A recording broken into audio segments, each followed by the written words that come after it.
All right, so let me break this down. Many, many years ago, there was a book called How to Lie with Statistics.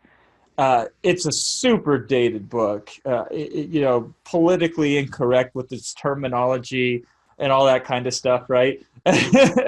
But there's this thing in this book called How to Lie with Statistics that I thought was brilliant. And all of this is related to framing. And so the IQ test is, for all intents and purposes, probably the best measurement of a certain type of intelligence. It is pretty reliable and it's pretty accurate. And what's the average score for intelligence? What is the actual number that they measure in an IQ from an intelligence perspective? If you are of exact average intelligence, your IQ is what? And it's no accident that they came up with this number. It's 100. Yeah, that's exactly right. Good job. All right, good. So we're starting off good here. So literally speaking, if you have an IQ of 100, you are of exact in the middle intelligence. If you have an IQ above 100, then you're above intelligence. And if you have an IQ below 100, then you're below intelligence, okay? So let's pretend you have two children. You have a daughter and you have a son. And your daughter scores 101 on the IQ test, and your son scores a 99 on the IQ test. Would the following statement be true? That your daughter is above average intelligence and your son is below average intelligence. Your son got a 99 on the IQ and your daughter got 101. Did I mix it up? Just roll with me here. I'm doing this extemporaneously. I just planned this last second. Okay, daughter gets IQ of 101, son gets IQ of 99, average intelligence is 100. Is daughter above average intelligence and is son below average intelligence? Factually stating, we could say, and that would be a truth, that one is on a certain perspective of above average intelligence and one is of below. But it gets more complicated than that. Would it also be fair to say, and truthful, that they are pretty much the same intelligence-wise? Yeah, I mean, you're talking 2 IQ points, right? And then some of you, and I'm proud of you, a lot of you here today, because a lot of people in general miss this. So I think most of you are on the spectrum higher than above average intelligence. And by the way, 8 out of 10 people believe that they are above average intelligence. So go figure that one out. But here's the cool thing. Standard deviations, right? The IQ can be off 5 points one way or another, or 3 points one way or another. I can't remember if it's 3 points or if it's 5 points. So literally, your daughter who scores 101 on the IQ test might, factually be speaking, actually have an IQ of 98 because of the standard deviation. And your son, who scored a 99 on the IQ test, might actually have an IQ of 101. So literally, all 3 scenarios, depending on how they're framed, could play out, where one could be above average intelligence and one could be below average intelligence, or vice versa, or you could say they're the same intelligence, because, you know, isn't it kind of misrepresentative to say my son is below average intelligence, my daughter's above average intelligence, when they all fall within essentially give or take 1 or 2 IQ points? But the point is, it's not the information, it's how the information is framed. And that's what makes communication and content and education and information so tricky, because everything has a frame, and some frames are naturally created and some things are manipulated. But it's always about frame control. All right, so what is frame control exactly? And what is a frame? Well, let's take a look at this handsome gentleman right here, Jason Fladlien, double agent. And there he is. He looks pretty nice.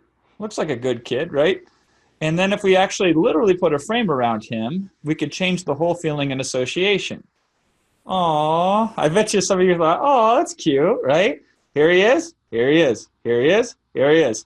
Same image, same picture, same everything. So content of the image is exactly the same, but what surrounds it, in this case, it's literally a nice little princess frame. And what surrounds your information is more important than the information itself. What surrounds your message is more important than the information itself. Wouldn't it be wonderful if we could just simply say, here's the message, now go? But it doesn't work that way. Now, here's what's interesting, though.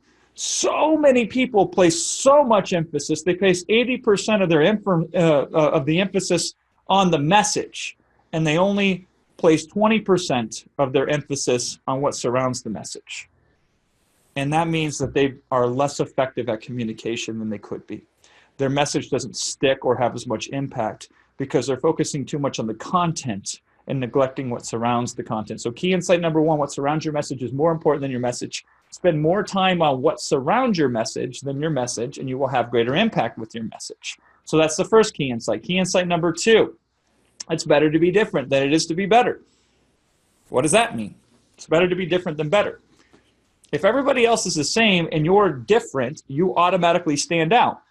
And what's memorable has more value in the mind of the person that is thinking about it. They call this the availability heuristic.